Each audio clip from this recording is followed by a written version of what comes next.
All right, so I'm here with my good friend Hannes Gerhardt, geography professor of geography at UWG. And it's great, Hannes, to come across people who are just as excited about Roll Town as I am. This fantastic retrospective that I found at Underground Books. But you came across this work in another way, didn't you? Why don't you talk about that?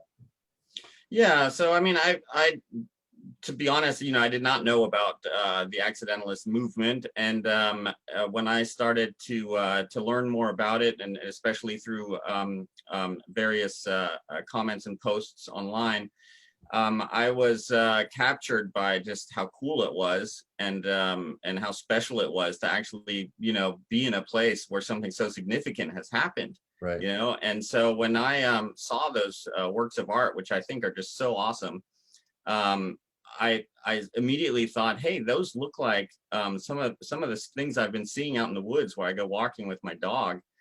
And I went back, and sure enough, I kind of started thinking that I might have hit on something really special there.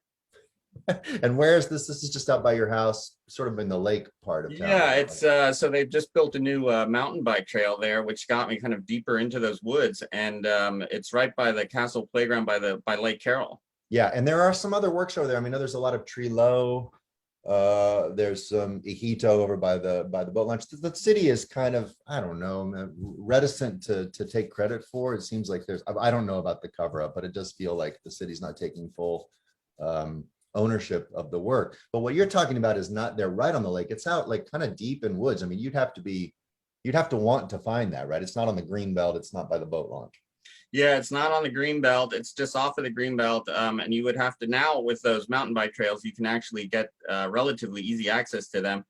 And I don't know what's happening. I haven't had some of the people that are more in the know to look at them and to 100% identify them. But I think we might be dealing with one or two of the accidentalists that created these works. I think the big question though for me is, why is it there? Right. Because most of this stuff has been in urban settings, and this stuff is clearly in a wooded natural context, and it's kind of a stark contrast, that industrial art in that nature. And I'm just wondering, is it intentional, or did they end up there by accident? Well, I mean, one of the questions too that we don't really know is that, in the retrospective, they talk about districts of Carrollton that, I no longer know about, the meatpacking district and right. Latin Quarter and Soba south of Bankhead. We know kind of where that was. They mentioned like there are clues to the districts, but so that could be one of these lost districts, but I don't know. That seems far-fetched to me in the sense that it really doesn't seem like there's ever been much development out there. I mean, what are some of the other theories that you've kind of entertained about why that work is out there?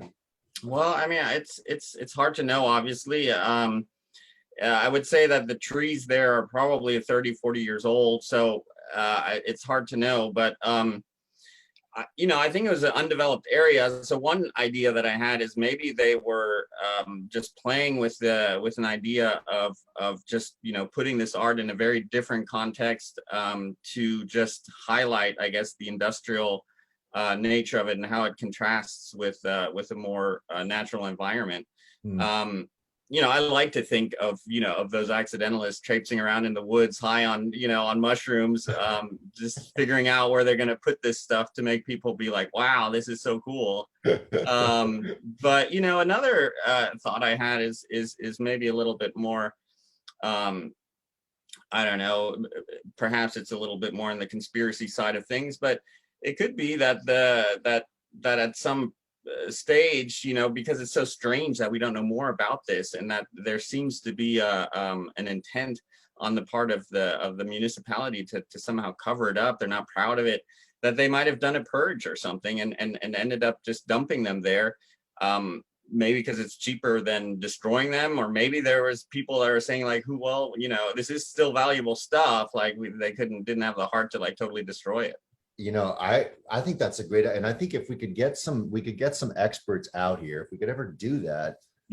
We know that there were purges. There was the 73 purge that's famous. They write about it in the retrospective that Newt Gingrich was a part of, and that's factual. Right. We have proof of that. Yeah. And so it's just said that these pieces were destroyed. We don't know that. Maybe they were, like you were saying, they were dumped out there, you know. That's a possibility. And we know that there was a lot of animosity against the accidentalists on the part of the city council and even people at West Georgia, if you can believe that. Yeah. Yeah. So, I mean, that could be, you know, and when I was looking at some of these pieces, there are also like parts of unfinished pieces, you know, so there's concrete rings and stuff like that that haven't been incorporated into anything. So maybe they even had a station out there where they were creating this stuff. I mean, Hannes, let's you and I work on getting some experts out here doing some forensic work, trying to sort of date these and try to accurately figure out if these are actual blacks, as you rightly point out. They sort of look like his work. Some look like Ematel, later stage Ematel, but it's like a treasure trove. And if that's real, be on the lookout for poachers. Yeah, yeah, yeah. The Japanese might come if they know about this. They're buying it all up. But I appreciate your time, Hannes. And again, this is the book. Get your hands on it. Yeah, it's fascinating. Thanks, buddy. Thanks.